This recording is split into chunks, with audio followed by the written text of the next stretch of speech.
প্রিয় দর্শক, জানিয়ে দেব আমাদের হাতে থাকা সর্বশেষ আপডেট, আন্তর্জাতিক বাংলা খবর। চ্যানেলটি সাবস্ক্রাইব করে আমাদের সাথেই থাকুন।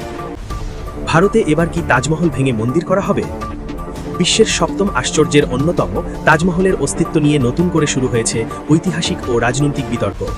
ঐতিহাসিক এই স্মৃতিসৌধটির নিচে প্রাচীন মন্দিরের অস্তিত্ব আছে কিনা তা যাচাই করতে কেন জরিপ করা হবে না তা জানতে চেয়ে কেন্দ্রীয় সরকার ও আর্কিওলজিক্যাল সার্ভে অফ ইন্ডিয়াকে নোটিশ জারি করেছে এলাহাবাদ হাইকোর্ট।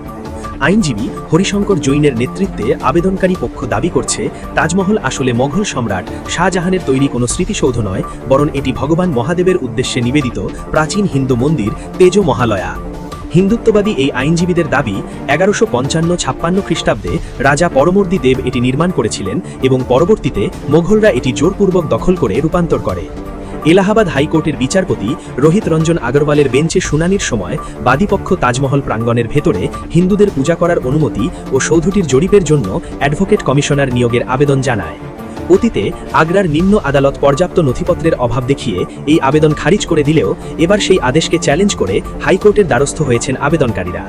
ইউনেস্কো স্বীকৃত এই হেরিটেজ সাইট সম্পর্কে ঐতিহাসিকদের মতে 1631 থেকে 1653 সালের মধ্যে মুঘল সম্রাট শাহজাহান তার প্রিয় পত্নী মমতাজ মহলের স্মৃতিতে এটি নির্মাণ করেন। তবে আবেদনকারী পক্ষের দাবি, তাদের কাছে 109টি প্রত্নতাত্ত্বিক প্রমাণ রয়েছে যা প্রমাণ করে এটি একটি মন্দির।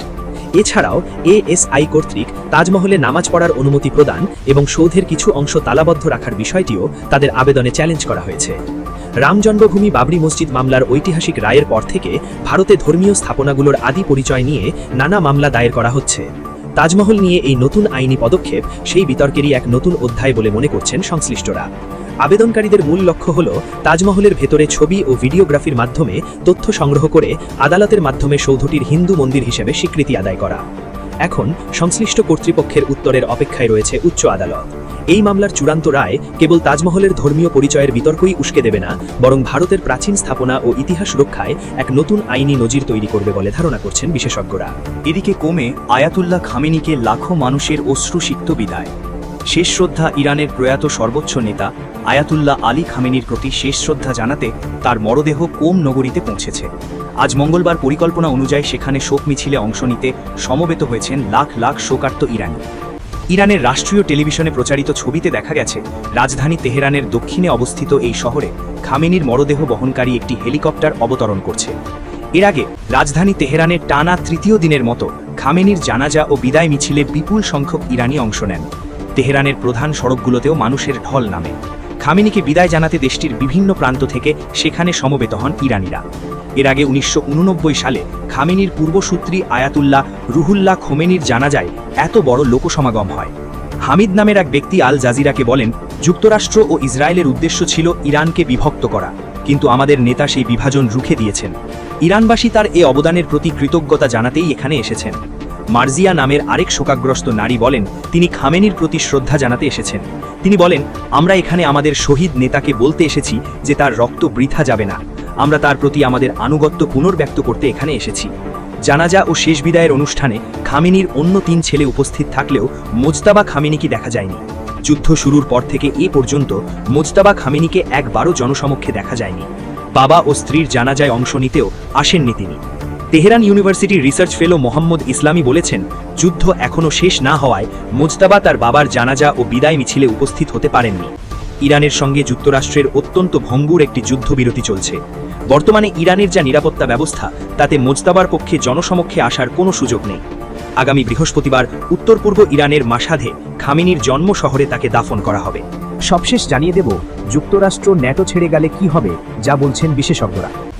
যুক্তরাষ্ট্র যদি উত্তর আটলান্টিক সামরিক জোট ন্যাটো থেকে বেরিয়ে যায়, তাহলে ইউরোপের নিরাপত্তা ব্যবস্থায় বড় ধরনের প্রভাব পড়তে পারে। তবে প্রতিরক্ষা বিশ্লেষকদের মতে এমন পরিস্থিতিতেও ন্যাটো পুরোপুরি ভেঙে পড়বে না, বরং যুক্তরাষ্ট্রের পরিবর্তে ইউরোপীয় দেশগুলোর নেতৃত্বে জোটটি টিকে থাকতে পারে। তবে সেই পরিবর্তনের মূল্য হবে অত্যন্ত ব্যয়বহুল এবং দীর্ঘমেয়াদী। বিশেষজ্ঞদের মতে কয়েক দশক ধরে ইউরোপের নিরাপত্তা ব্যবস্থা যুক্তরাষ্ট্রের সামরিক সক্ষমতার উপর ব্যাপকভাবে নির্ভরশীল হয়ে পড়েছে। বিশেষ করে গোয়েন্দা তথ্য সংগ্রহ, নজরদারি, সামরিক অনুসন্ধান, ইন্টেলিজেন্স, সার্ভেইলেন্স অ্যান্ড রেকনেসেন্স, স্যাটেলাইট ভিত্তিক তথ্য সংগ্রহ, সামরিক রসদ সরবরাহ এবং সমন্বিত আকাশ ও ক্ষেপণাস্ত্র প্রতিরক্ষা ব্যবস্থার মতো গুরুত্বপূর্ণ খাতে যুক্তরাষ্ট্রের ভূমিকা অপরিহার্য। সক্ষমতা গড়তে লাগতে পারে 1 দশকের বেশি। বিশ্লেষকদের হিসাব অনুযায়ী যুক্তরাষ্ট্র ন্যাটো থেকে সরে গেলে তার সামরিক সক্ষমতার ঘাটতি পূরণ করতে ইউরোপের অন্তত 1 দশক বা তারও বেশি সময় লাগতে পারে এবং একই সঙ্গে যুক্তরাষ্ট্রের প্রচলিত সামরিক সক্ষমতার গুরুত্বপূর্ণ অংশ প্রতিস্থাপন করতে প্রায় $1 ট্রিলিয়ন ব্যয় হতে পারে। এছাড়া ইউরোপের প্রতিরক্ষা শিল্প দ্রুত উৎপাদন বাড়াতে এখনও হিমশিম খাচ্ছে। অনেক ইউরোপীয় দেশ তাদের সশস্ত্র বাহিনীতে নতুন সদস্য নিয়োগ এবং বিদ্যমান সদস্যদের ধরে রাখার লক্ষ্যমাত্রাও পূরণ করতে পারছে না। ফলে স্বল্প সময়ে যুক্তরাষ্ট্রের সামরিক শূন্যতা পূরণ করা ইউরোপের জন্য বড় চ্যালেঞ্জ হয়ে দাঁড়াবে। ন্যাটো কি টিকে থাকবে? প্রতিরক্ষা বিশেষজ্ঞদের মতে ন্যাটো টিকে থাকার সক্ষমতা রাখে। ইউরোপীয় দেশগুলো চাইলে নিজেদের নেতৃত্বে জোটটির কার্যক্রম চালিয়ে যেতে পারে, তবে সেক্ষেত্রে প্রতিরক্ষা ব্যয় উল্লেখযোগ্যভাবে বাড়াতে হবে এবং সামরিক সক্ষমতা বাড়াতে দীর্ঘমেয়াদী বিনিয়োগ করতে হবে। এ কারণে যুক্তরাষ্ট্রের সম্ভাব্য প্রস্থান ন্যাটোর অস্তিত্বের চেয়ে বেশি প্রভাব ফেলবে ইউরোপের সামরিক প্রস্তুতি, প্রতিরক্ষা পরিকল্পনা এবং নিরাপত্তা কাঠামোর উপর। ট্রাম্প চাইলেই কি ন্যাটো থেকে যুক্তরাষ্ট্রকে বের করে নিতে পারবেন? যদিও প্রেসিডেন্ট ডোনাল্ড ট্রাম্প অতীতে একাধিকবার ন্যাটো থেকে যুক্তরাষ্ট্রকে প্রত্যাহারের ইঙ্গিত দিয়েছেন এবং জোটটির কার্যকারিতা নিয়ে প্রশ্ন তুলেছেন, তবুও তিনি ইচ্ছা করলেই একক সিদ্ধান্তে যুক্তরাষ্ট্রকে ন্যাটো থেকে বের করে নিতে পারবেন না। মার্কিন আইনে আনুষ্ঠানিকভাবে ন্যাটো থেকে বের হতে হলে যুক্তরাষ্ট্রের সেনেটে 2/3 সদস্যের সমর্থন অথবা কংগ্রেসের অনুমোদন প্রয়োজন। বিশ্লেষকদের মতে বর্তমান রাজনৈতিক বাস্তবতায় এমন অনুমোদন পাওয়ার সম্ভাবনা খুবই কম, কারণ ডেমোক্র্যাট এবং রিপাবলিকান উভয় দলের উল্লেখযোগ্য সংখ্যক আইন প্রণেতা এখনও ন্যাটোর প্রতি দৃঢ় সমর্থন জানিয়ে আসছেন।